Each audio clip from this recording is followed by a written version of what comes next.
Namaste, welcome.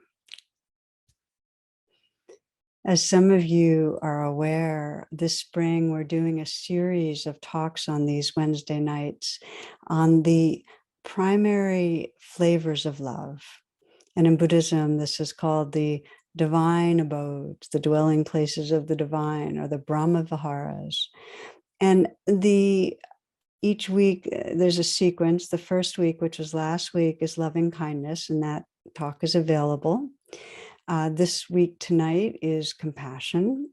Next week will be sympathetic joy. And the fourth is equanimity, which is the quality of mindfulness and presence that actually makes all the flavors of loving possible. So I mentioned this last week that I recorded these a few years ago. And the teachings and practices continue to guide me in a daily way. And I'm hoping you'll find the same, that they really serve your heart. Okay, many blessings. Thank you.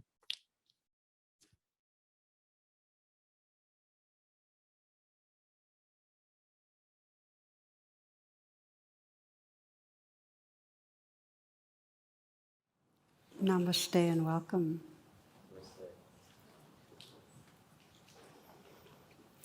We're in the midst of a 4-part series on awakening the present heart.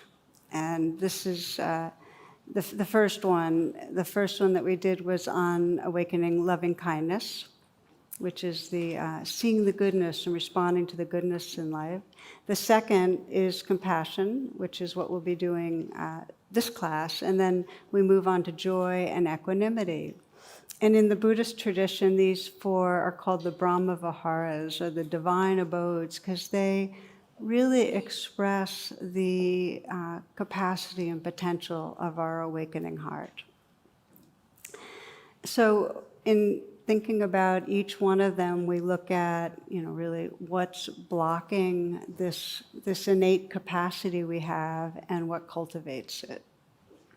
So as we think of compassion tonight, I'd like to invite you to bring to mind someone you know, or if you don't know anyone, someone you know of, who you really consider as authentically compassionate. And just take a moment to sense that person, and what are the qualities that come to mind? What is it that you feel in them? What lets you know that quality of heart is there?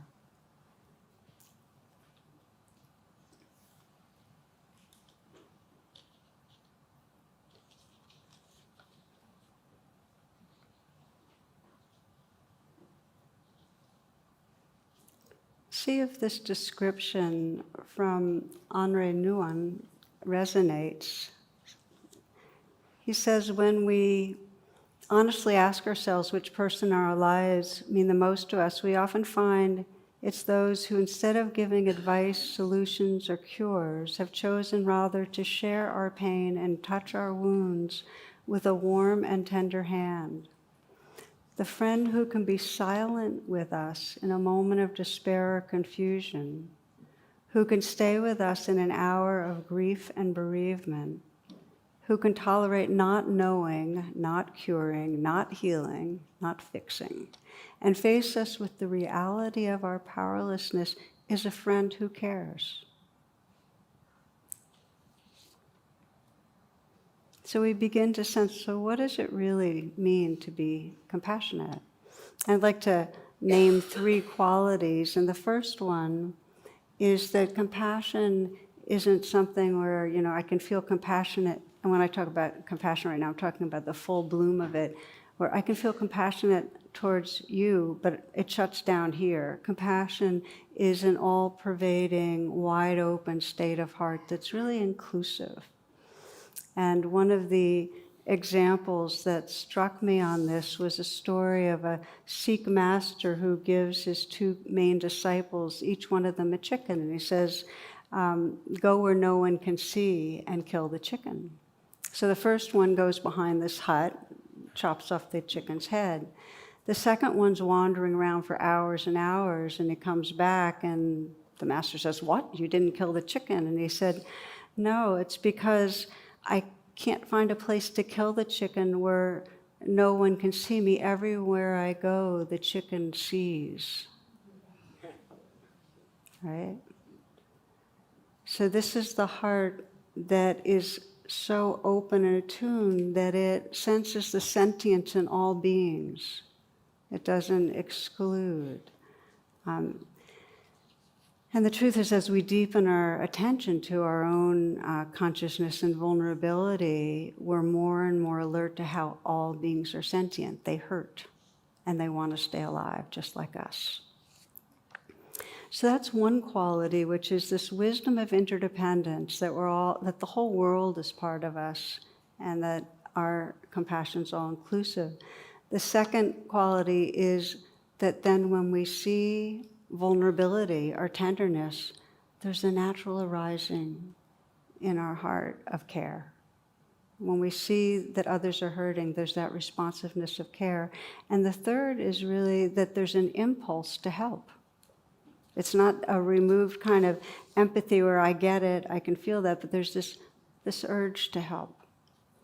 In one story about Zen Master Ryokan, a thief visits his hut at the base of a mountain where he lives, and when he comes back, the thief finds that there's nothing to steal, and so Ryokan returns and catches him there. Here's what he says.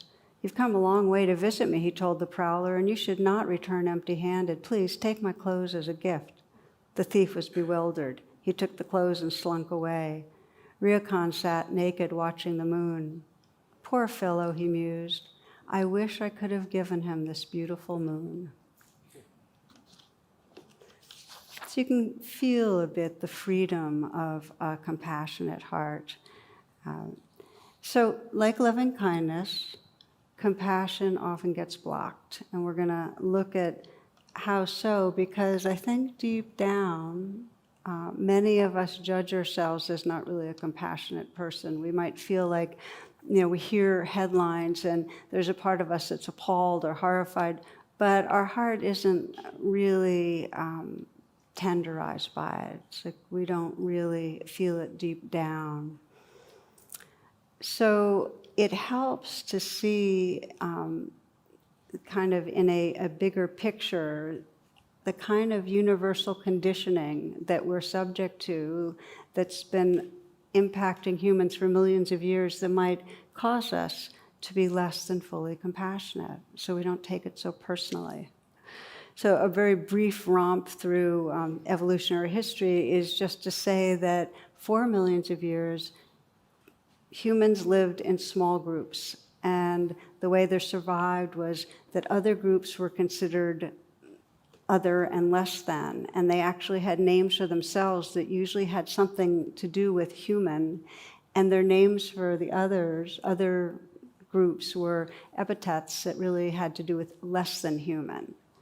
And so it was really part of social cohesion, and to feel that we're the ones and others are not, and if others are unreal and less than, then you can attack them and you can be against them. So while they had the capacity for pro-social affiliative emotions like compassion, it was very, very restricted. It was a very immature form of compassion. And then we see that about 70,000 years ago, so this is millions of years, and about 70,000 years ago, there was this cognitive revolution that happened where all our brains started spurting all these different pathways, and we began to communicate to each other and be able to collaborate in ways that have now led to our current capacity to really collaborate globally, on economics and on law. And there's actually less violence now than there has, if you look at the broad span over time. But to know that for 1,000 times as long as this last recent period in history, humans were living in small little bands and having others be bad. So there wasn't that inclusive heart. So we're catching up. So we have these evolutionary pulls. We have all that old conditioning to make others bad and not be attuned, as that man was to the chicken, to the sentience. And then we have this more recently evolved part of our brain that has the mirror neurons and the equipment to look at any being and sense that which is looking back at us is the same awareness, the same beingness, that you are part of my heart. How could I hurt you? Those are the pulls we've got going. Our evolution is moving in the direction of the empathy, the compassion, the care. In fact, one attachment scientist, Louis Kozolina, says that it's not the survival of the fittest, it's the survival of the nurtured. And you can kind of sense it in our individual lives, that the more nurturing and the more we know how to self-nurture, actually the more integrated and mature we can become. So evolution favors that direction, and yet, as we know, in a moment's notice, we can have that override of our limbic system that has us become really into othering and not seeing who's here. I always have been drawn to a story told by Fran Peavy, who's a social activist, describes being on the Stanford campus when they were doing some sort of a experiment, and there was this crowd of men that was gathered around a male chimp, and the male chimp was running loose, and there was a female chimp on a chain, and they were trying to get them to mate. And the male, of course, didn't need much encouragement. He was going at it. But this female on the chain was whimpering and scared and so on, and trying to avoid his advances. So this Fran Peavy describes this wave of caring that went through her. And then something happened she'd never forget. She said, "Suddenly, the female chimp yanked her chain out of the male's grasp, and to my amazement, she walked through the crowd straight over to me and took my hand. Then she led me across the circle to the only other two women in the crowd, and she joined hands with one of them. The three of us stood together in a circle. I remember the feeling of that rough palm against mine. The little chimp had recognized us and reached out across all the years of evolution to form her own women's support group." It's the beginning of Me Too.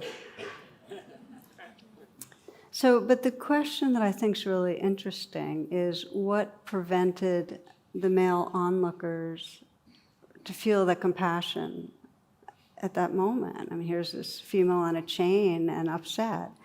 In those moments, there was an override, a limbic override. There was a forgetting that came from the less evolved part of the psyche, because they were seeking excitement, seeking engagement. It was a male bonding kind of thing, affiliation, dominance. And that masked the suffering in a fellow being. It reinforced the much older conditioning of us versus them. Does that make sense? Just for those moments. It's a trance, and it's a trance that happens to all of us when we're stressed, every one of us.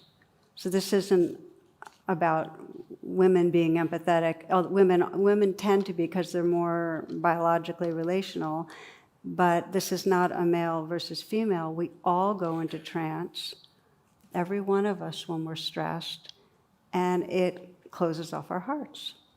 This is the way Einstein puts it. He says we have an optical delusion of separation when this happens. This delusion is a kind of prison for us, restricting us to our personal desires and to affection for a few persons nearest us. Our task must be to free ourselves from this prison by widening our circles of compassion to embrace all living creatures and the whole of nature in its beauty.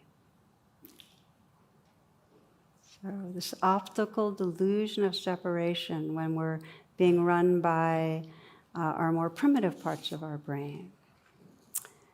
So what I'd like to do is look more closely so we can, in our lives, catch on to, oh, okay, this is trance. I'm not fully here. So we can wake up to it. And just see where we get blocked. And we get blocked when we have unmet needs, and in some way they get tripped off. And the first major area we close down our compassion is when we feel in some way endangered, right? And there's so many ways that we can, if we feel threatened, we're going to in some way fail, or our health is going down, or we're going to lose esteem, or lose possessions or money or whatever. As soon as that happens, that survival brain kicks in, and we become less attuned. Now, the major one for most of us is when we're afraid of failure. I think about that a lot, that there's a sense of how often we're anxiously preparing for something so we don't fail. How often we're trying to get to an appointment on time, or trying to make sure our children or our partner's taken care of, whatever it is, but there's that stress. And there's a deep fear. There's not enough time. And I can say for myself, when I am feeling that, when I feel like I'm trying to get to the next thing and check things off the list, I'm not in an open-hearted place. I hear news, and it's not like my heart becomes tender and resonant. Because when we're busy, we tighten. One of the best examples and research on this that I think about often was the Good Samaritan study that was done at Princeton. How many are familiar with that? Can I see? Some, yeah. I found it so fascinating. So the seminarians were given a practice sermon, and half of them were given the story of the Good Samaritan, and the other half were given another random Bible story. And they're supposed to go to another building to give the sermon and be evaluated on it. But on the way to that other building, there's a person in a doorway who's moaning in distress. So the real question was, would they stop? And and it was determined, and this is what they found out, how much time they thought they had before they had to give their sermon determined whether or not they would stop to help this person. And if they believed they'd be late, they didn't stop to help, even if the sermon was about the Good Samaritan. Isn't that amazing? That's how deep in our brain, the fear of failure closes down our heart, the fear of being late even. So that's one area, is when we feel endangered in some way. Another area is when we're fixated on seeking out compassion, seeking out satisfaction or pleasure. And there are times that our, the mammalian brain, we're like a squirrel going after acorns, and our view does not include others, doesn't include anything else. We're not really attuned. It's like moments when you're watching an engaging show and your child asks you for something, or you're aiming towards ending the evening with that rewarding bowl of ice cream, but then you get a distress call from a friend, and it's like we're not as available in some way, or somebody has a request for charity or time when we really want to spend money or time on ourselves. In this story, one morning, Sam wakes up with a start, and her partner asks, "What's the matter?" And she says, "Well, I just had a dream that you gave me a pearl necklace for Valentine's Day. What do you think it means?" "You'll know tonight," Tony said. That evening, Tony comes home with a small package and gives it to her. Delighted, Sam opens it, only to find a book entitled The Meaning of Dreams.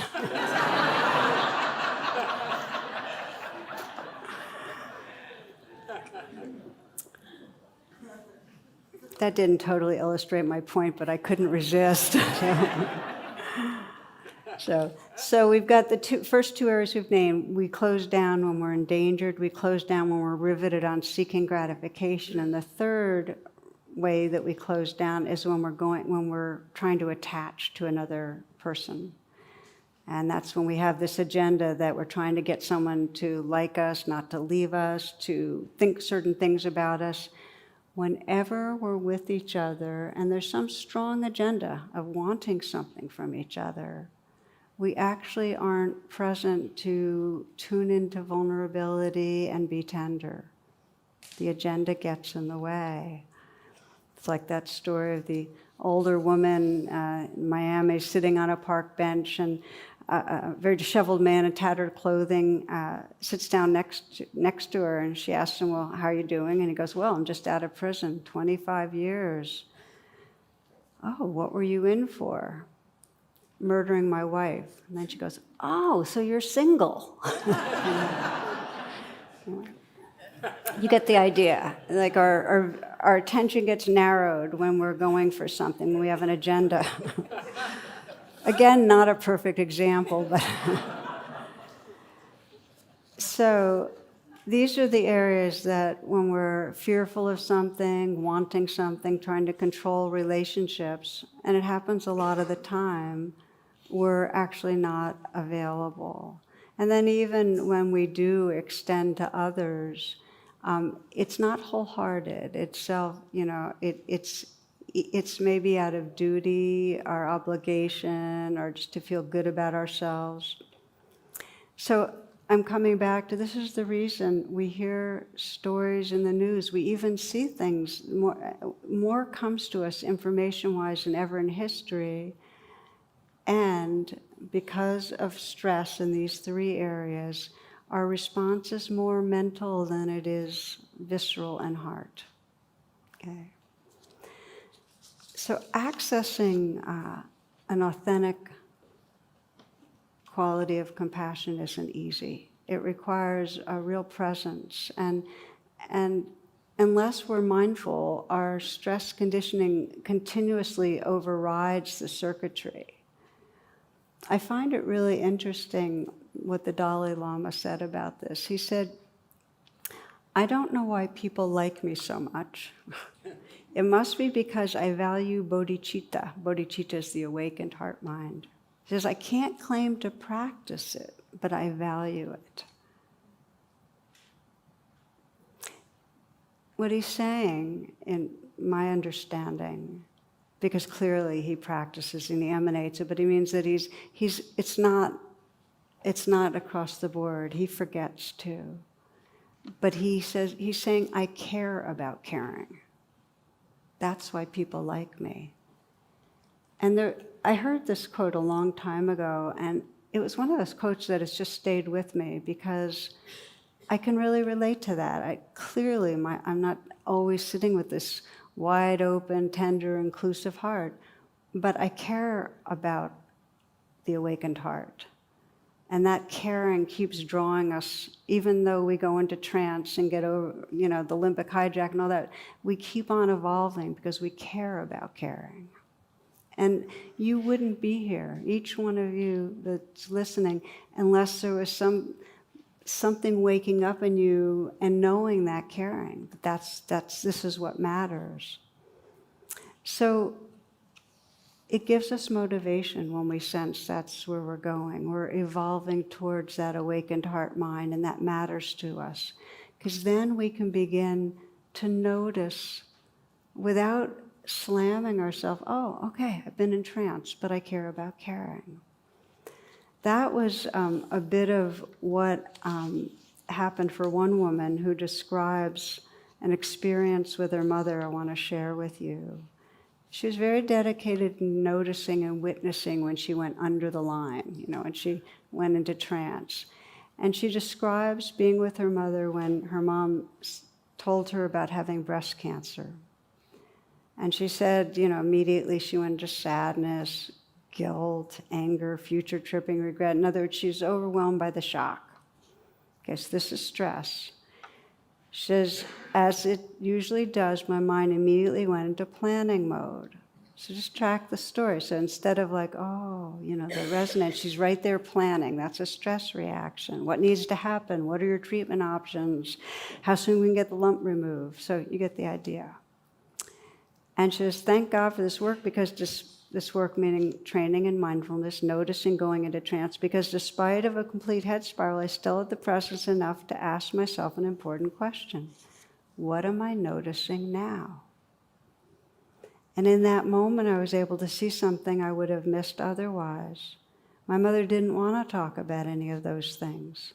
As I was weighing her options, she sat in the high-top chair in my kitchen staring blankly into a cup of coffee. I was trying to be strong for her sake and mine, but suddenly it became clear that wasn't what she needed. She was scared and needed to be scared. I debated whether to give her a hug, which sounds terrible, I know, but I was barely holding it together, and scurrying around, making dinner, poring over doctor's paperwork, and staying busy was my way of avoiding total collapse.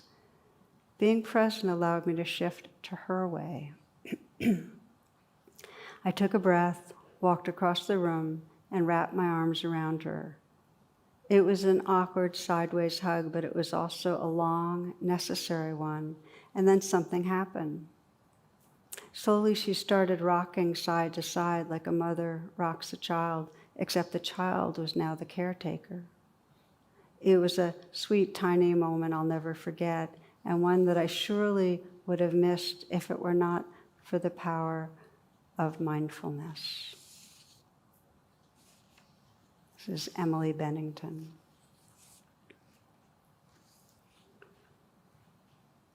I'd like to reflect here, invite you to reflect, because this is really us beginning to bear witness to these evolutionary pulls. She began to see her pull towards getting busy, her pull towards moving away from where the pain was, and was able to counter that conditioning. So let's just take a look in our own lives for a moment. We'll close your eyes, if you will.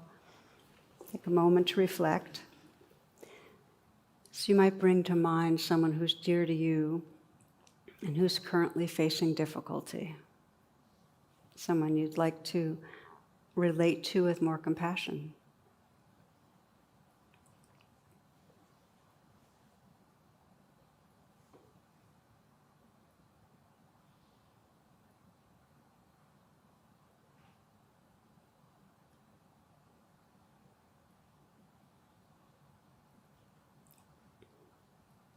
And take a moment to remind you of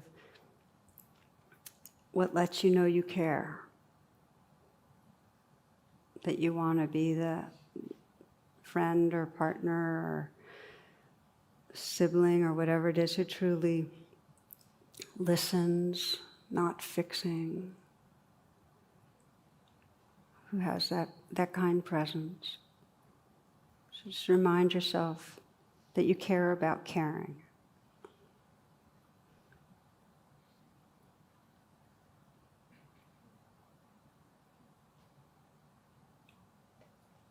And then without judging, notice how you go into trance with this person. Notice the pull of your stressed brain that might get lost in worrying or obsessing or getting things done or proving something or distracting, trying to control what's happening. Just notice your version of it.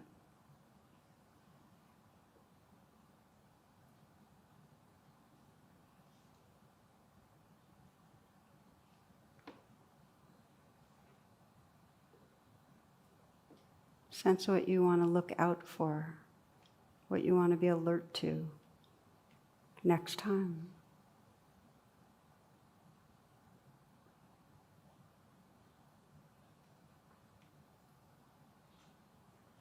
And if you can witness this without judging, in other words, to keep feeling that sincerity that you care about caring, you will be more alert. That care will carry you to your future self, the more awake heart-mind that's possible.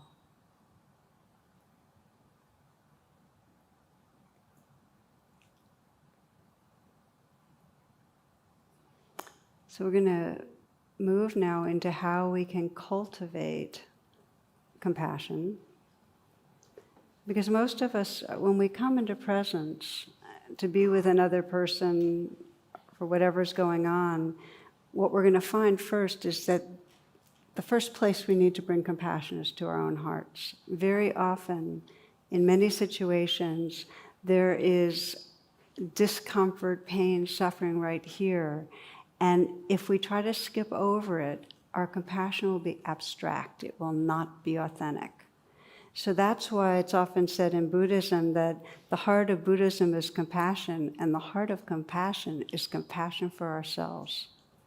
Okay, so it's not selfish. It's just that if something's going on and you're having a reaction, first take care of yourself, or you won't be able to open your heart to others.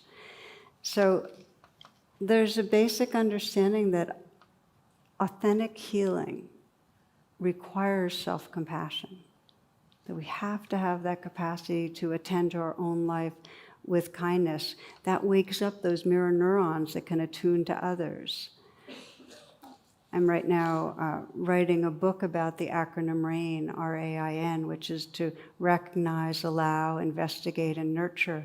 And that nurture piece, there's no real freedom if we don't have a tenderness towards what's going on. It's absolutely essential.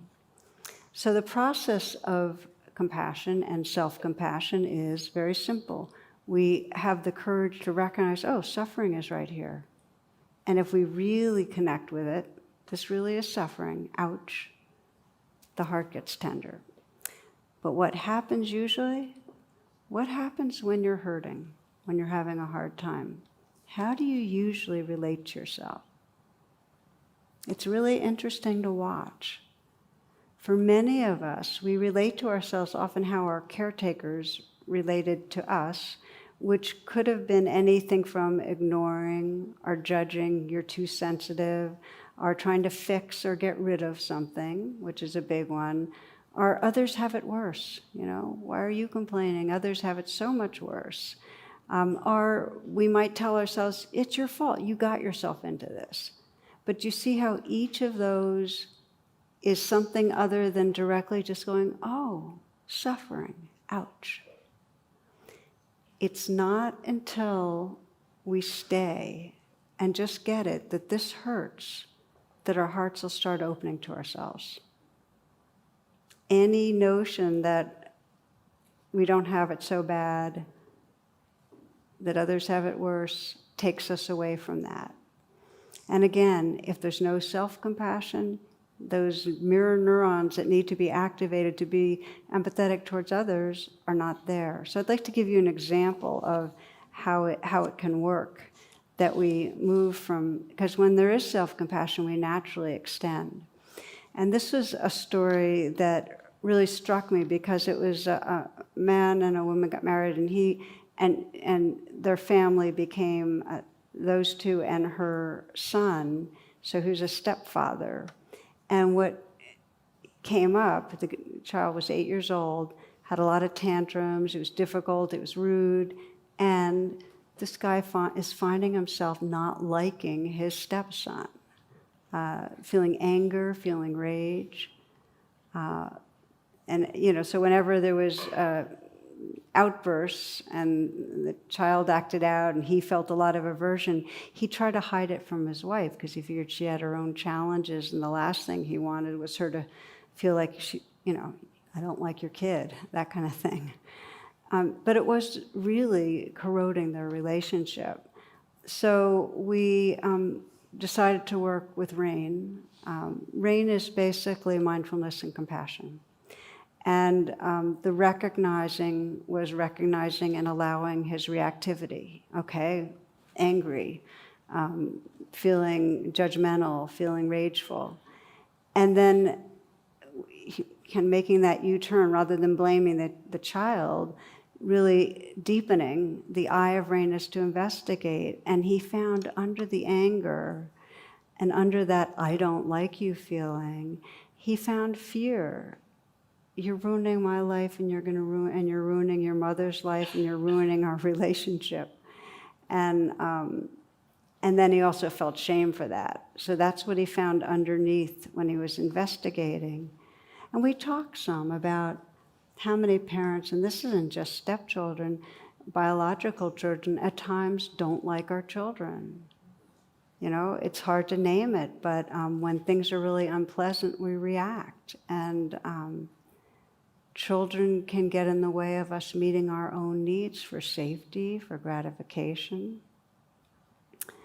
So through the eyes of his wisest self, his future self, he kind of witnessed the situation and saw the stuckness of, here he is in a marriage where he's feeling like the way this child is really threatening the relationship and so on. And rather than being harsh with himself, he said, okay, this is hard. Just this is hard. That's simple. Self-compassion can start with words like, it can be as big as, I'm sorry and I love you, or it can be simply, it's okay, or it can be, this is hard, but some kindness directed inwardly. And when he let himself acknowledge this is hard and soften towards himself, he was able to start talking to his wife. And it actually opened things up for her because she felt like she was failing and she was really miserable too. So they were able to be vulnerable together in it, hold each other, which then allowed them to be a lot more creative and flexible and less reactive with the child, who obviously, if he was having tantrums and acting out, was having a hard time. So they had space for it. The reason I tell you this story is it wasn't until he was going, this is hard, that his heart opened so he could be with his wife and be with his stepson in a way that allowed some tenderness and creativity and change. We have to start with what's going on inside him, ourselves. If he had instead say, wait a minute, I'm the adult, I shouldn't be feeling this, he would never have gotten to an authentic place of change. Does that make sense? Self-compassion first. If we can embrace our own suffering, then we can begin to widen out.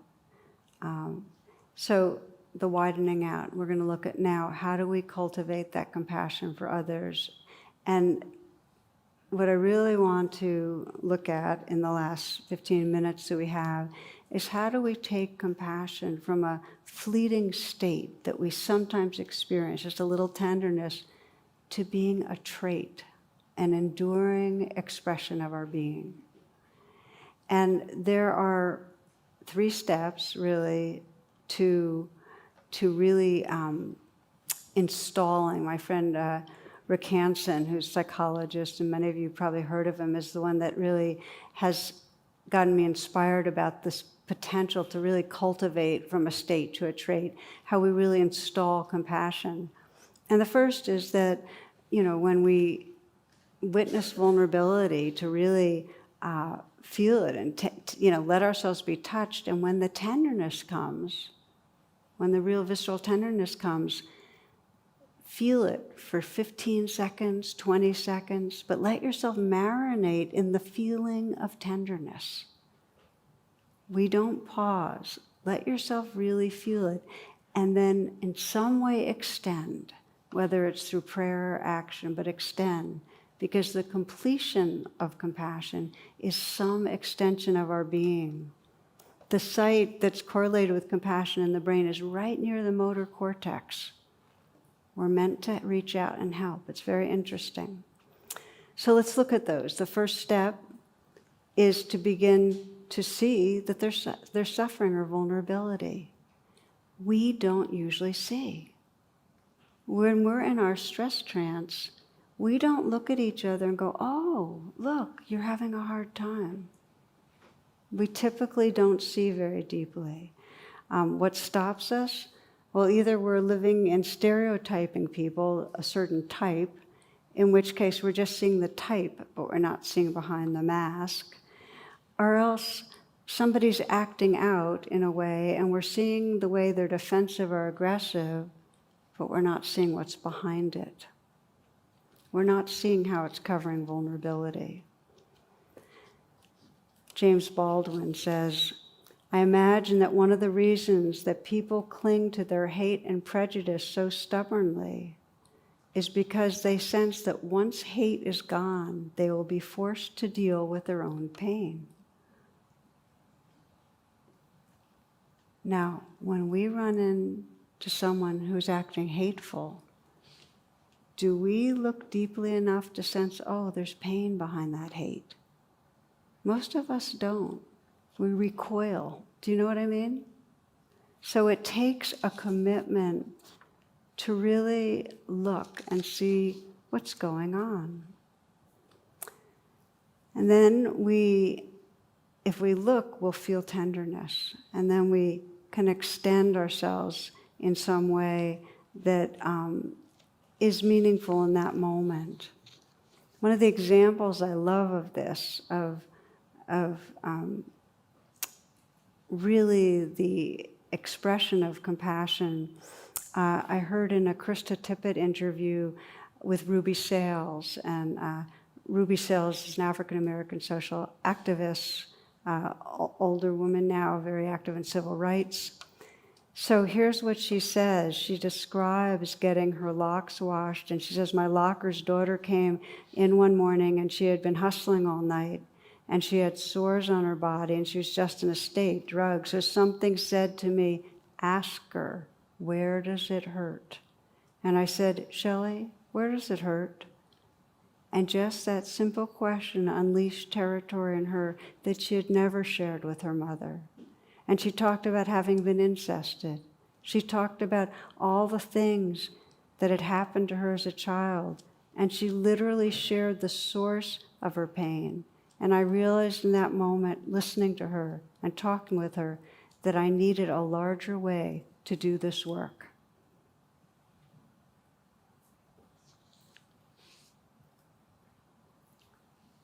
What Ruby Sales is talking about in a larger way is cultivating this capacity to see the vulnerability, let ourselves be touched, and reach out. Where does it hurt?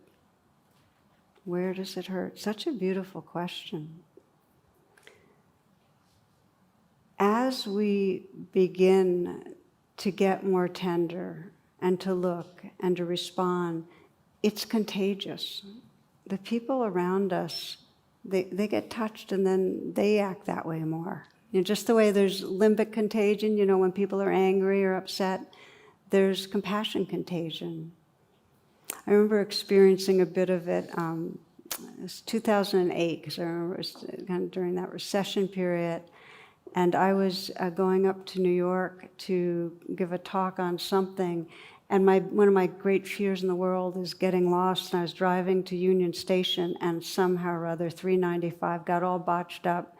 Got completely lost, late for my train, afraid I would be late for my train. I went to a gas station and parked and was trying to find someone that would give me instructions. And an elderly gentleman was kind of overheard me and could sense all my angst. And he interrupted the guy that was trying to explain to me. He said, come on, hon, you just follow me. And he just drove, and I followed him right to Union Station. And in those moments, I felt this sense of the world being a friendly place. Now, it's not always friendly on some levels, but deep down, there is love. People have that capacity. I just felt the field of loving. I get on the train, and I was really excited. I was reading, I don't even know what I was reading, but I was reading something I was excited about. And this young man next to me started talking to me, and it turned out he had lost his job because of the recession and so on. We talked a long time. And there was something about just dropping the thing of wanting to read and just being there. And I figure he probably went back to his wife and his kids, and he was probably more open. It goes on. And it's so much of a happier way to live. And what's interesting with the science is that although with compassion we're training ourselves to look at where the suffering and vulnerability is, the actual experience of compassion lights up the parts of the brain that are related to positive emotion. It actually feels good because it has to do with belonging and connection.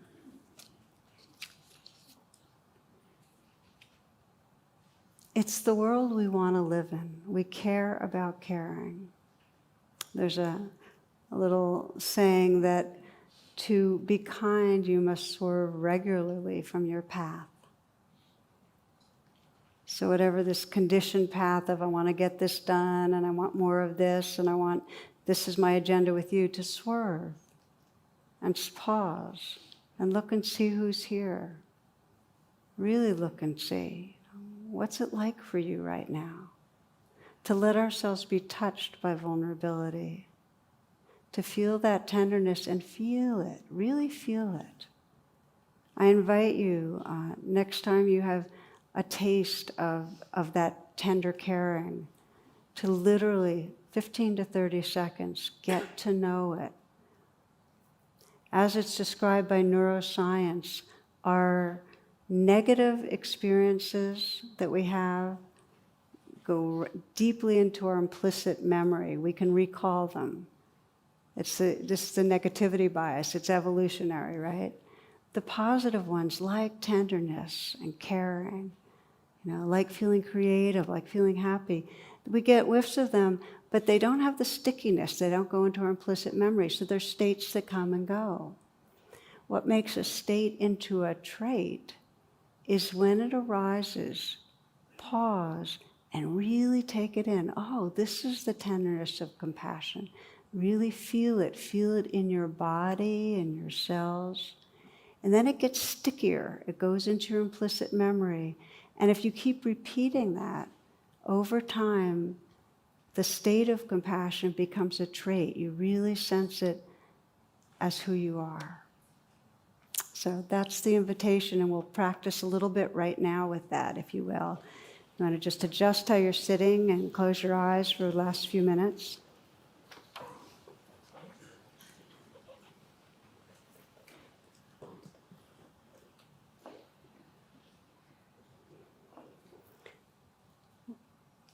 When we talk about a state to a trait, and when we talk about cultivating compassion, we're really talking about a shift in identity.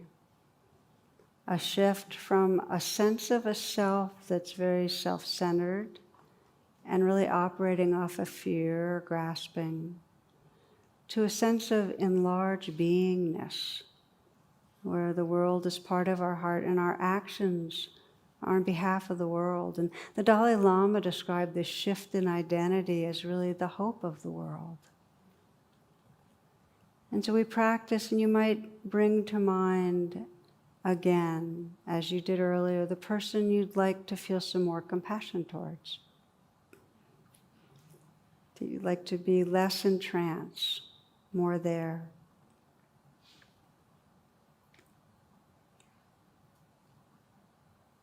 And feel your intention towards compassion, towards awakening into your future self, your awakened heart-mind, really manifesting that compassion, who you can be.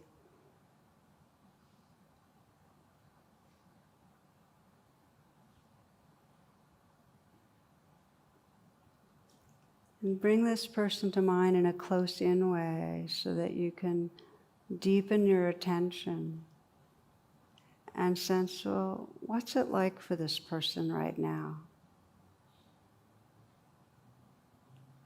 You might imagine if you could really step inside this person for the next minute or two. Looking out from this person's eyes, what's the world like right now? What are they believing about the world? About themselves, about what's disappointing or what feels threatening, what feels hurtful for this person.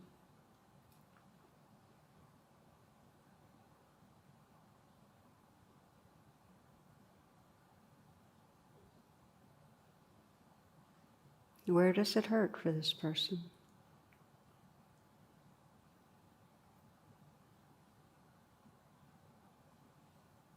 Feel you have their body, their face, their experience.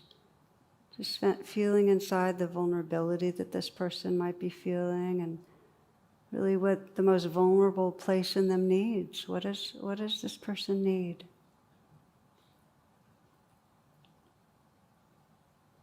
What would be most healing?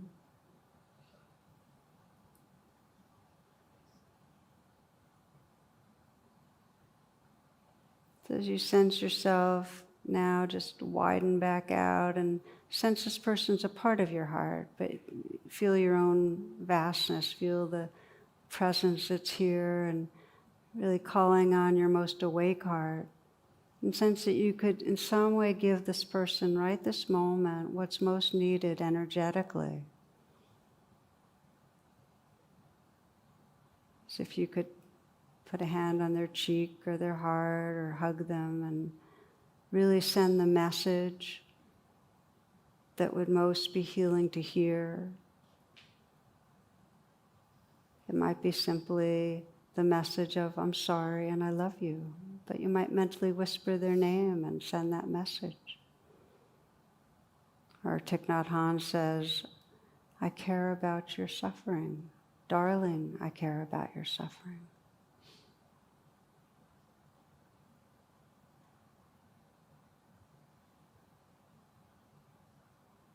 You might imagine this person really being able to receive and feel that tenderness.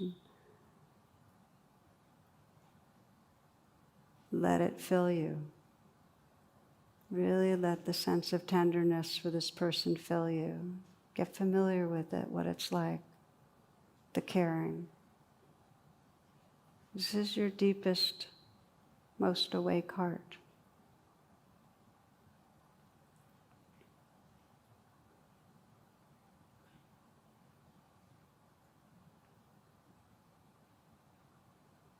You might sense this heart space is wide open, that it's including all the beings that struggle just the way this person that's dear to you struggle. All the beings from different countries, different ages, races, religions, perhaps species that might struggle with the same kind of suffering. So you're feeling that tenderness really includes them all and us all.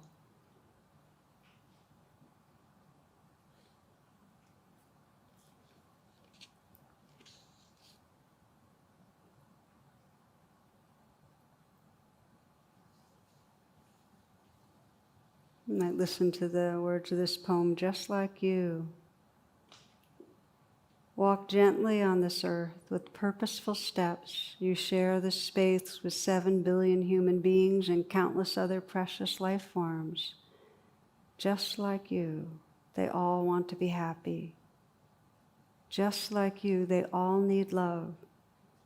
We're not going to survive unless we walk gently on this earth together, until we touch something in others that feels just like the shards of our own pain, the fluttering warmth of our own joy, until we sew their wounds into our hearts and seal it with our own skin. Walk gently on this earth. Walk gently on this earth. Walk gently on this earth.